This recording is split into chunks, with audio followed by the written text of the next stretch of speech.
Sistemnya sih sama Bu, sama kayak pemilu pakai sistem coblos gitu Bu. Oh gitu. Ya, untuk apakah sudah memenuhi prinsip luber jurdil itu tadi sangat sudah saya tekankan sangat sudah karena saat penghitungan suara itu dilakukan di lapangan upacara Bu. Jadi disaksikan oleh semua siswa, jadi bisa disaksikan oleh semua siswa. Bagi remaja atau yang akan segera masuk usia pemilih pemula nih Mas ya. Bagaimana sih perasaannya Mas Haka menyambut kesempatan memberikan suara untuk pertama kali di pemilu? Deg-degan atau gimana ini? Saran saya jangan hanya menjadi pemilih berdasarkan kesamaan. Saran saya menjadi pemilih yang kritis, dan seharusnya itu adalah sebuah bare minimum, atau semua orang seharusnya memilih berdasarkan meritokrasi dan memilih berdasarkan portofolio itu tadi.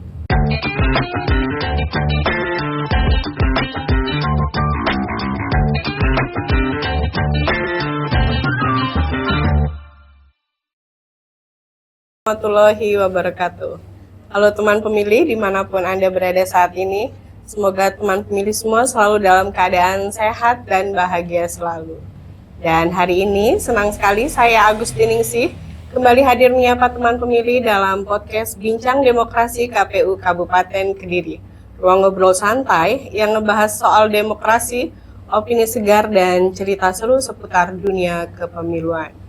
Dan hari ini teman pemilih, senang sekali kami sedang bersilaturahim ke SMAN 1 Kandangan Kabupaten Kediri. Dan telah hadir di tengah-tengah podcast kita seorang narasumber dari Gen Z kelas 11-8 yang kelahirannya anak asli Kediri ya, tanggal 6 September tahun 2009. Beliau sebagai Ketua Umum MPK, Majelis Perwakilan Kelas, tahun 2025 sampai 2026. Langsung aja kita ngobrol-ngobrol santainya dengan Mas Saka Ibadil Kiram Putra Aksel. Mas Saka, gimana kabarnya hari ini? Alhamdulillah baik sekali. Oke, sebelum kita ngobrol santai ya Mas, mungkin bisa menyapa teman pemilih yang sedang menyaksikan podcast kita hari ini. Halo teman pemilih, kenalin nih, aku Saka dari SMA Negeri 1 Kandangan, dan kebetulan sekarang saya lagi menjabat menjadi Ketua Umum Majelis Perwakilan Kelas di SMA Negeri 1 Kandangan. Halo teman pemilih. Oke Mas Saka, terima kasih sekali. Mas Saka, punya hobi apa nih? Hobi sejauh ini sih saya baru menyukai membaca sama menulis puisi dan sebagainya. Oh, pintar berpuisi berarti. Dibilang pintar sih enggak juga sih, cuman ya, suka aja. Oh, suka aja ya. Untuk menggait para ciwi-ciwi ya. Sudah punya gandengan belum? Itu rahasia. Oh, masih rahasia ya. Oke nih Mas Saka, mungkin boleh diceritakan ke teman pemilih kesibukan sebagai Ketua MPK di SMAN 1 Kandangan saat ini sedang fokus ke program apa aja sih Mas? Kalau sekarang sih fokus untuk mengawasi dari Sekbid OSIS Ibu. Jadi sekarang kan di SMA Negeri 1 Kandangan lagi ada event yang mendekati, yang yaitu adalah event Pekan Olahraga. Jadi ada istilah classmeet Bu, tapi di sini kan bukan classmeet, soalnya akhir semester. Classmeet itu di tengah semester. Jadi di SMA Negeri 1 Kandangan ini lagi ada Pekan Olahraga. Nah, jadi MPK di sini selain mengawasi juga ikut serta untuk kepanitiaannya, untuk mendampingi OSIS, mengawasi OSIS, membantu OSIS gitu. Oh, begitu. Untuk acaranya ada apa aja itu nanti bakalan ada volley, ada tenis meja, ada videografi juga. Jadi ada lomba rangkaian videografi. Terus juga volleynya nanti supporternya juga akan dilombakan. Oh gitu. Ya, jadi tujuannya biar apa? Biar teman-teman ini semuanya berkontribusi Bu dalam kegiatan ini. Jadi enggak cuma yang ikut volley aja, yang ikut tenis aja, tapi enggak. Jadi sisanya yang enggak ikut volley dan tenis akan ikut lomba videografi atau enggak supporter. Oh, gitu. Nah, ada juga lomba membuat maskot. Ini baru juga. Ya, jadi setiap kelas nanti akan mengikuti lomba membuat maskot gitu Bu. Untuk keperluan disnatalis juga. Jadi kan di SMA Negeri 1 Kandangan akan mengadakan disnatalis kan, ulang tahun sekolah yang akan dilaksanakan puncaknya itu Agustus tanggal 20. Nah, jadi saya sebagai Ketua MPK juga mendampingi event itu juga, karena dari kepanitiaan disnatalis ini semua diikut sertakan. Maksudnya adalah semua boleh ikut menjadi panitia, nggak cuma OSIS, nggak cuma MPK, tapi dari siswa-siswa kelas yang lain juga boleh ikut. Saya juga mendampingi itu. Untuk persiapannya udah dari bulan Mei kemarin, Bu. Udah ada sudah lomba-lombanya lama ya. eksternal juga. Tuh. Banyak sekali ya kegiatannya ya. Alhamdulillah. Mas mungkin bisa dijelaskan nih ke teman pemilih, MPK itu apa sih? Oke. Jadi MPK itu adalah kepanjangannya dulu ya, Majelis Perwakilan Kelas. Untuk di MPK itu ada 2 jenis anggota. Yang satu anggota aja, yang 2 pengurus. Jadi nanti setiap kelas diwajibkan memberikan minimal 2 orang. Ada pengurus dan anggota. Untuk pengurus itu adalah pengurus MPK yang benar-benar mengurusi MPK, yang dibagi menjadi 4 komisi dan pengurus harian. Tugasnya, komisi pertama tugasnya itu adalah yang mengevaluasi OSIS, mengawasi OSIS, dan menerima dokumen-dokumen dari OSIS. Jadi untuk komisi pertama ini sebelum OSIS membuat kegiatan, jadi nanti naik ke MPK dulu untuk direvisi dan segala macam. Baru nanti naik ke pihak guru, baru nanti eventnya bisa diselenggarakan. Untuk komisi 2 ini mengatur ekstra, bukan mengatur tapi lebih tepatnya itu Memberi arahan. ya Bu, memberi arahan dan memberi dampingan kepada ekstra-ekstra. Jadi di SMA Negeri Sandangan ada 20 ekstra lebih dan komisi 2 itu mendampingi itu. Mulai dari dokumentasi, memberikan evaluasi, membantu, menerima aspirasi dari ekstra, itu ada di komisi 2. Nah, di komisi 3 itu adalah menerima aspirasi siswa. Jadi komisi 3 ini tugasnya adalah menerima aspirasi siswa dan menyampaikan aspirasi siswa ke pihak guru. Itu adalah tugas komisi 3. Dan komisi 4 itu adalah bertugas sebagai dokumentasi dan untuk yang menyimpan sarana dan prasarana milik Majelis Perwakilan Kelas. Jadi kalau ditanya MPK tugasnya apa ya, 4 itu tadi dibagi menjadi 4 komisi, tapi lebih utamanya, lebih umumnya dikenal mengawasi OSIS seperti itu. Mengawasi OSIS berarti bekerja sama dengan OSIS gitu Ya, ya. Bu, dengan pengurus OSIS. Terus bisa menjadi ketua MPK itu dipilih atau mengajukan diri sendiri atau gimana itu, Mas? Oke, jadi awal menjadi ketua MPK itu diberikan wawancara kan, Bu. Wawancara, diberikan tawaran. Ini maunya masuk ke komisi mana, ke pengurus harian mana dan sebagainya. Jadi kita sebagai pengurus ini bisa mengajukan diri sebagai ketua MPK gitu. Nah, bukan jadi bisa ditunjuk berarti ya? bukan. Oke. Bisa mengajukan diri. Terus untuk teknis pemilihannya apakah sama dengan Pilketos? Tidak, Bu. Jadi kalau beda, Bu. Kalau di Pilketos kan seluruh siswa itu ikut memvoting. Iya, betul. Misalnya gitu. Ada orasi dan sebagainya macam. Nah, Kalau di MPK nanti lebih apa ya, Bu ya? Yang memilih itu nggak semua siswa gitu. Jadi nanti yang memilih hanya para seluruh pengurus MPK dan pengurus harian OSIS, dari kepala sekolah, wakil kesiswaan, pengurus OSIS dan MPK. Jadi itu. Jadi bukan langsung dari seluruh siswa, melainkan dari organisasi-organisasi yang tersendiri lagi gitu, Bu. Gitu. Dia ada pemilihan ya? Ya tetap ada, Bu. Tetap ada orasi juga nanti. Ada orasinya juga ya, oke. Terus sebagai anak muda asli Kediri kan ya? Asli, Bu. Asli Kediri. Asli. Kalau mendengar kata KPU atau pemilu nih ya, Mas, Ya. apa sih satu kata yang pertama kali terlintas di benaknya Mas? Yang langsung terlintas di benak saya sih langsung pemilu gitu. Ya, Namanya aja pemilu gitu. Pemilu, KPU. Jadi yang langsung terlintas di kepala saya langsung pemilu itu, kayak memilih presiden ini itu, memilih wakil DPRD ini itu, seperti itu. Gitu Yang langsung terlintas pemilu gitu, Bu. Oke, terus banyak kan orang menganggap OSIS dan MPK itu seperti miniatur pemerintahan, Iya, Bu. tapi di sekolah. Ya.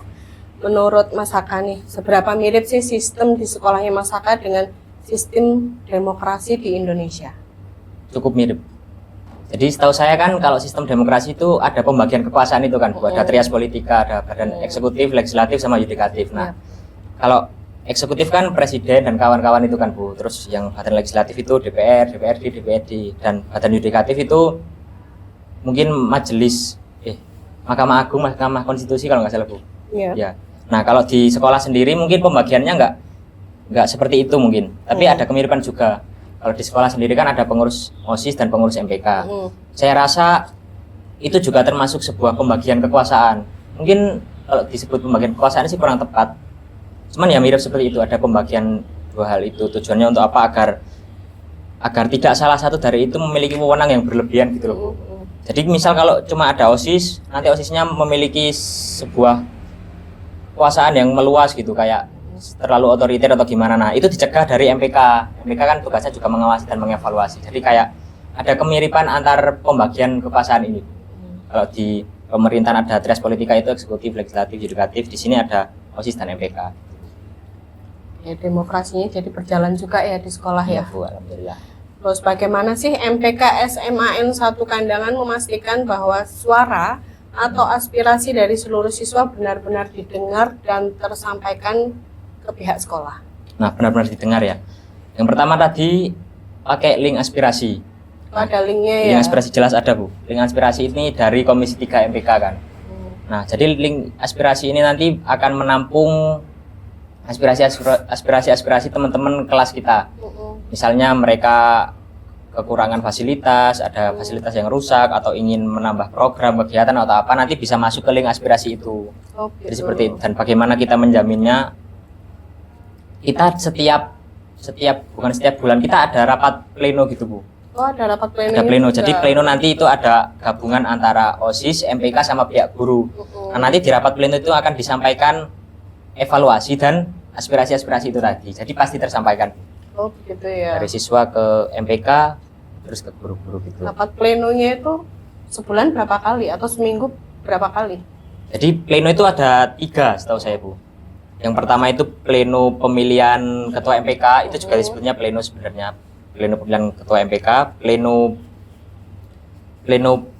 menyampaikan evaluasi itu tadi, pleno yang menyampaikan evaluasi dan aspirasi. Dan yang ketiga adalah sidang pleno, Bu. Jadi misal ada seorang anggota yang bermasalah atau mengalami kendala gitu, nanti bisa disidang di situ. Oh, gitu. Nanti ada dewan kehormatan dan sebagainya. Nah, tadi pertanyaannya apa, boleh diulangi, Bu? Bagaimana MPK SMAN 1 Kandangan memastikan bahwa suara atau aspirasi dari seluruh siswa benar-benar didengar dan tersampaikan ke pihak sekolah? Nah, selain pakai link aspirasi juga pakai pleno itu tadi kan. Untuk pleno dilakukan berapa kali tergantung, Bu. Kalau yang pleno pemilihan ketua itu ya 1 periode 1 kali. Kalau yang pleno penyampaian evaluasi itu sebenarnya 1 periode juga 1 kali. Cuman untuk penyampaian aspirasi itu bisa juga berkali-kali, Bu. Ada juga sebuah rapat gabungan tapi bukan pleno, beda lagi. Oh, jadi nanti ada rapat gabungan karena nah ini juga programnya Komisi 1, Bu. Ada MPK Komisi 1 kan tugasnya menjembatani antara OSIS dan MPK tadi kan. Iya. Nah, Komisi 1 ini tadi membuat program rapat gabungan antara OSIS dan MPK. Pada awalnya sih rencananya 2 minggu sekali, Bu. Sudah berjalan itu beberapa kali. Cuman karena ketabrak beberapa event, apalagi di Natalis itu kan persiapannya panjang gitu, Bu. Dari bulan Mei, terus mencari sponsor dan sebagainya itu kan susah, Bu. Jadi ya rapat mingguan atau rapat gabungan OSIS dan MPK ini kadang juga terhalangi gitu. Tapi untuk rapat gabungannya, rutinannya sih 2 minggu sekali. Berarti kegiatannya banyak sekali ya, Mas ya? Ya, Bu, alhamdulillah. Banyak. Full di sekolah berarti? Full. Biasanya juga sampai sore? Iya, Bu, sampai jam 5, jam 6 gitu. Oh, gitu. Tapi nggak masalah ya orang tua? Nggak masalah, sudah diizinkan dari awal. Oh, sudah pamit ya? Ya. Oke. Terus nih, Mas, pemilu raya sekolah di SMAN 1 Kandangan, proses pemilihan ketua OSIS itu bagaimana? Apakah sudah menerapkan prinsip luber jurdil atau memakai e-voting yang manual itu, Mas?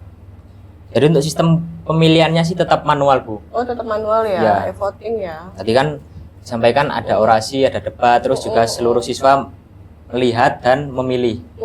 Nah, sistemnya tetap pakai sistem manual itu, sistem voting. Jadi one man one vote.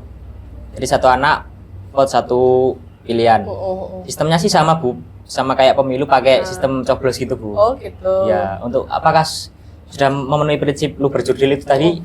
Sudah saya tekankan sangat sudah, karena saat penghitungan suara itu dilakukan di lapangan upacara, Bu. Jadi disaksikan oleh semua siswa. Jadi bisa disaksikan oleh semua siswa. Jadi sistemnya di situ kan, di lapangan upacara kan ada podium gitu, Bu, ada semacam panggung. Nah, terus ini dari pihak panitia berdiri di sana untuk menghitung suara. Jadi satu persatu kertas itu dibuka, ditulis ini suara siapa, dan seperti itu. Jadi ya sudah saya pastikan memenuhi prinsip luber jurdil. Insyaallah. Berarti Mas Raka sekarang umurnya berapa? Sekarang 16, September 17. Oh, berarti nanti 17 kan sudah bisa ikut ini ya, Nggih. mencoblos memilih ya. Iya. Udah nggak kaget lagi karena di sekolahnya sudah ada kegiatan itu tadi ya. Oke. Terus pernah nggak sih ada momen di mana para siswa itu apatis atau cuek terhadap pemilu, terhadap politik? Terus bagaimana caranya Mas Saka dan teman-teman MPK membujuk mereka agar mau berpartisipasi? Kalau ditanya apakah ada teman apatis sih jelas ada, Bu. Ada ya? Dan sebenarnya memilih untuk apatis itu juga menurut saya adalah sebuah hak. Gitu ya? Kenapa tuh? Karena mereka punya hak. Justru itu adalah sebuah demokrasi juga. Mereka memilih untuk diam bukan berarti mereka nggak peduli. Tapi mereka memilih diam karena mereka memilih, terkadang mereka memilih untuk tidak memilih. Mereka merasa bahwa semua pilihan adalah buruk, jadi mereka memilih golput. Mungkin begitu. Cuman menurut saya itu tetap suatu hal yang melangkahi prinsip-prinsip demokrasi, Bu. Gitu ya? Itu kan, demokrasi kan ya sesuai suara kita gitu, kayak untuk kita, oleh kita, dan untuk kita lah intinya. Iya. Jadi kalau memilih yang apatis seperti itu sih saya rasa ya memang itu hak mereka, cuman itu ya melangkahi prinsip-prinsip demokrasi. Dan untuk belajar ilmu politik, untuk melihat kondisi-kondisi politik juga bukan hal mudah juga kan sebenarnya. Jadi ya perlu penekanan yang lebih jauh lagi. Untuk kita bagaimana cara kita buat, kita MPK ya khususnya, kita MPK buat menarik teman-teman biar nggak apatis seperti itu ya. Mungkin kita bakal membuat sebuah edukasi, pentingnya suara kalian untuk masa depan kalian gitu. Jadi kayak suara kalian ini dibutuhkan untuk sekolah kita. Kalian bersuara, kalian membantu kita. Iya. Kita yang dimaksud adalah kita semua. Bukan hanya OSIS, MPK atau guru, enggak. Semua dari siswa, bahkan dari ibu-ibu kantin, mungkin petugas kebersihan, semua adalah bagian dari demokrasi. Mungkin seperti itu. Betul sekali. Karena memang kan masa depan negara kan ada di tangannya kalian ini, Betul, para Bu. Gen Z. Ya. Ya. Ada nggak sih program atau pencapaian terbesar MPK di masa kepemimpinannya Mas Saka? Pencapaian terbesar ya 4 komisi tadi berjalan lancar, alhamdulillah. Gitu ya. Karena diambil dari periode sebelumnya juga banyak beberapa program yang sebenarnya kurang berjalan juga. Misalnya link aspirasi itu sebelumnya juga berjalan, cuman kurang terlihat gitu loh, Bu. Nah, untuk di periode kami alhamdulillah sudah sangat wow. Dan untuk ada satu lagi yang mau saya tekankan, yaitu hubungan antara OSIS dan MPK. Nah, saya mendapat info dari teman-teman juga kalau dulu tuh nggak seakrab ini sebenarnya antara begitu. organisasi. Iya betul, Bu. Dari MPK OSIS itu nggak seakrab sekarang. Cuman sekarang saya merasa bahwa sekarang sudah benar-benar klop gitu loh, Bu. Saya dan ketua OSISnya juga alhamdulillah berteman baik sama Dimas ketua OSIS. Jadi salah satu pencapaian terbesar saya adalah chemistry dan keakraban antara organisasi itu tadi. Karena emang Mas Saka ini stylenya kan kayak Dilan banget gitu ya. Iya. Terus sebagai remaja atau yang akan segera masuk usia pemilih pemula nih Mas ya. Bagaimana sih perasaannya Mas Saka menyambut kesempatan memberikan suara untuk pertama kali di pemilu? Deg-degan atau gimana ini? Pokoknya deg-degan, cuman nggak sabar, Bu, kayak akhirnya saya bisa ikut berpartisipasi dalam sistem ini gitu, Bu. Kayak tipe pemilih kan biasanya ada 2 gitu, ada yang memilih berdasarkan cuma kenal aja, atau saya memilih ini karena suatu kesamaan. Ada juga yang memilih karena dia memang kritis soal pemimpin itu gitu. Misalnya kayak bagaimana program kerja dia sebelumnya, portofolio dia dan sebagainya. Nah, saya tidak ingin menjadi seorang pemilih yang cuma memilih berdasarkan kesamaan aja, Bu. Kayak saya memilih pemimpin itu gara-gara dia seagama dengan saya memilih pemimpin itu karena dia sedaerah dengan saya tidak ingin menjadi seperti itu sebenarnya, Bu. Karena ya buat saya, apalagi di negara demokrasi ini, pemilih yang bodoh juga akan melahirkan pemimpin yang bodoh juga. Iya. Makanya saya ingin menjadi pemilih yang kritis. Siapa tahu nanti kan beberapa tahun ke depan Mas Saka bisa jadi pemimpin di Kabupaten Kediri. Siapa tahu loh ya. Iya. Terus anak muda zaman sekarang kan sering dicap ikut-ikutan tren FOMO. Ya kan ya, di medsos masuk soal politik, komen-komen netizen seperti itu ya. Terus menurut Mas Saka nih, teman-teman di kandangan itu kalau memilih pemimpin karena paham visinya atau cuma karena FYP di TikTok atau di Reels? Gimana? Kalau menurut saya mungkin bisa dilihat dari lingkup terkecilnya dulu, yaitu sekolah ya. Sekolah SMA Negeri 1 Kandangan itu kan juga ada sistem pemilihan umum gini kan, yang Pilketos itu tadi. Nah, yang saya lihat juga nggak semuanya itu benar-benar melihat bagaimana pemimpinnya itu seperti apa. Namun biasanya cuma melihat kayak, oh aku pilih dia karena dia baik sama aku, oh aku pilih dia karena dia temanku gitu Bu. Jadi kalau apakah ada pemilih yang kritis juga ada Bu tentunya. Ada ya. Ya jadi ya tetap ada pemilih yang kritis, ada pemilih yang ikut-ikutan juga tetap ada. Ya macam-macam Bu. Terus nih kalau dari kacamatanya Mas Saka sebagai ketua MPK sekaligus pelajar, sosok pemimpin baik Bupati Kediri maupun pemimpin nasional, presiden ya, yang ideal bagi Gen Z itu yang seperti apa sih Mas? Yang ideal bagi Gen Z ya. Yang pertama adalah mereka mungkin bisa lebih merakyat. Yang saya maksud mungkin lebih dekat ya Bu, tidak terlalu memperlihatkan gap antara pemimpin dan yang dipimpin gitu loh Bu. Kayak kita semua sama, cuman saya jabatan formal di sini sebagai pemimpin gitu.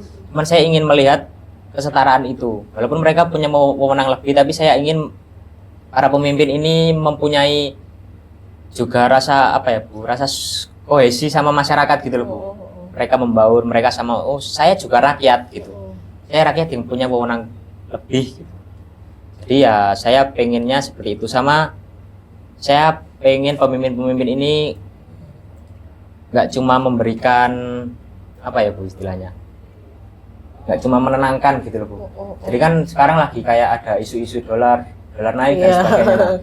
Biasanya kan dari pemerintah itu menenangkan kan, memang bagus menenangkan, tapi alangkah baiknya itu juga selain menenangkan juga memberikan sebuah kondisi nyata gitu loh. Kayak kita ini sekarang beneran inflasi loh, bukan cuma menenangkan, oh inflasi nggak apa-apa, bukan gitu. Jadi menurut saya seharusnya para pemimpin ini buat para Gen Z juga khususnya nggak cuma menenangkan, tapi juga memberikan sebuah kondisi yang real gitu.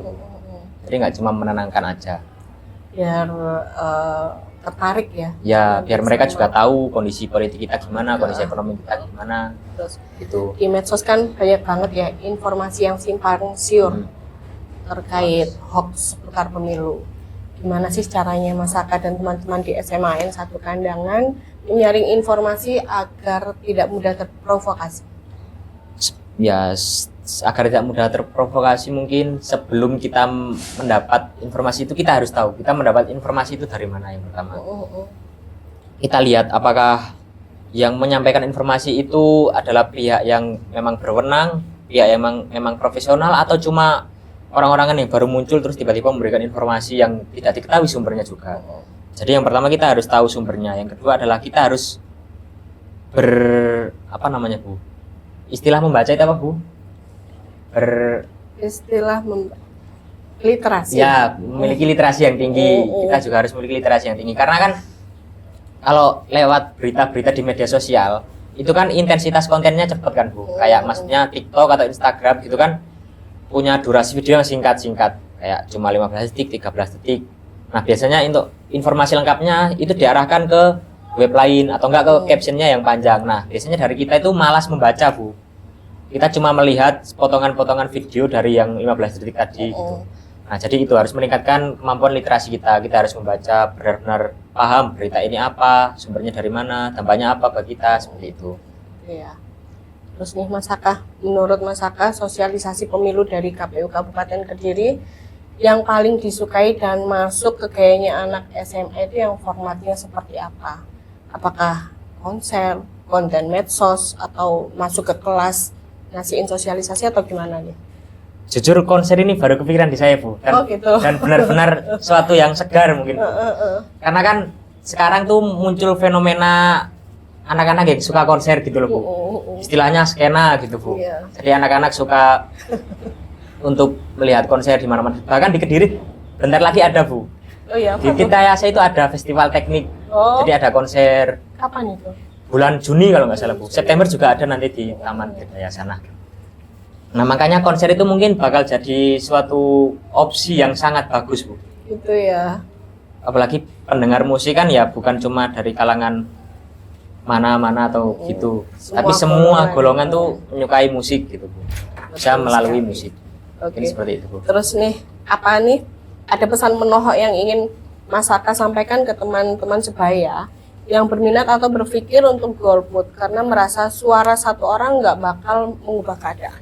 Nah, kalau misalkan golput menurut saya Bu ya, golput itu malah membantu pemimpin yang salah untuk terpilih. Gitu ya. Ya, karena setidaknya kita dapat memilih seorang pemimpin yang memiliki kemampuan terbaik lah. Walaupun mungkin misalnya tiga-tiganya adalah seorang pemimpin yang kurang berkompeten. Nah, bagaimana caranya kita agar memilih dampak yang paling minim dari tiga ini? Bukannya malah golput.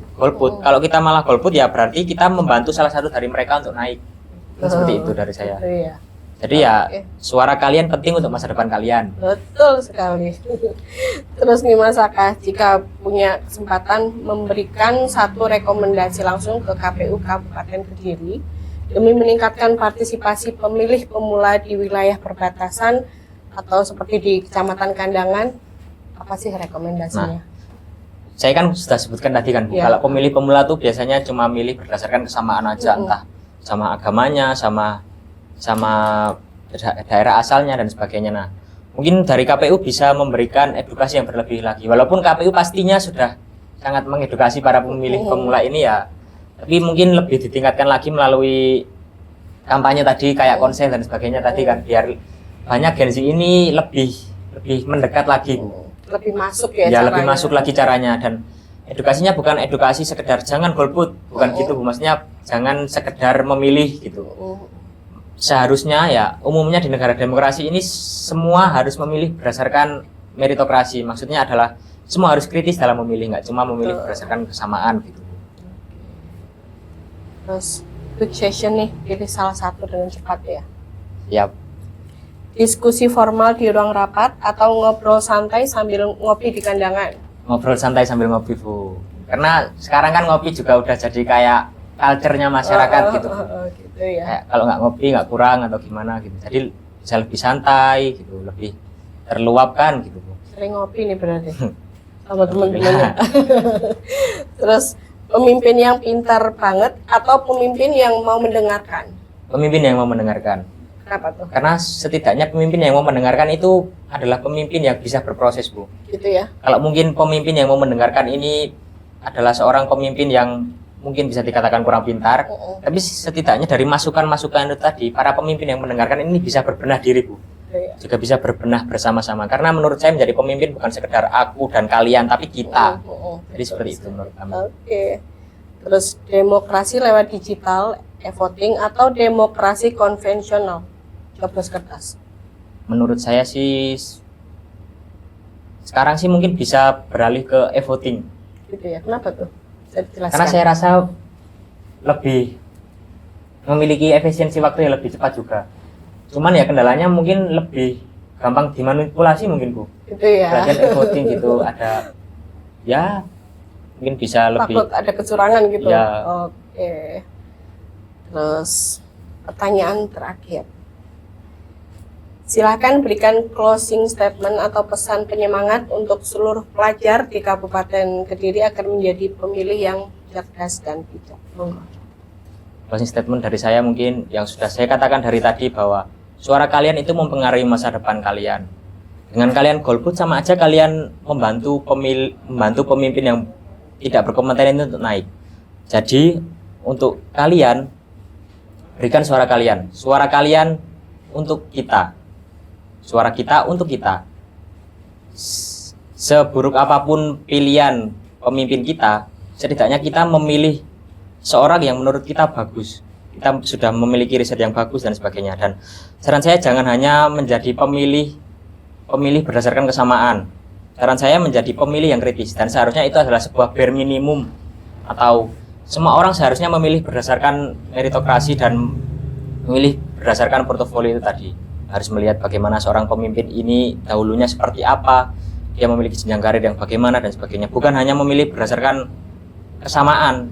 Aku satu agama dengan dia, aku satu daerah asal dari dia, tidak. Jadi pesan untuk kalian, kritislah sebelum memilih. dan suara kalian mempengaruhi masa depan kita.